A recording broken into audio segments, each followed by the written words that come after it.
It's it was almost as overwhelming as the hospitality we received from 20 years ago. To meet survivors and family members of victims and their outpouring of gratitude to us. It was the same.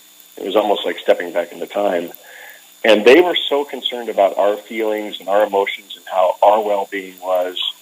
And it was hard for me to actually comprehend, because I'm talking to a family member saying, my gosh, you lost a loved one, and you're concerned about our feelings and that we're doing okay 20 years later. So that was really overwhelming. We always talk about the Oklahoma dollar, where when we came down here, our money was no good, and the same thing occurred time and time again. If somebody recognized we were from Washington State, it happened today.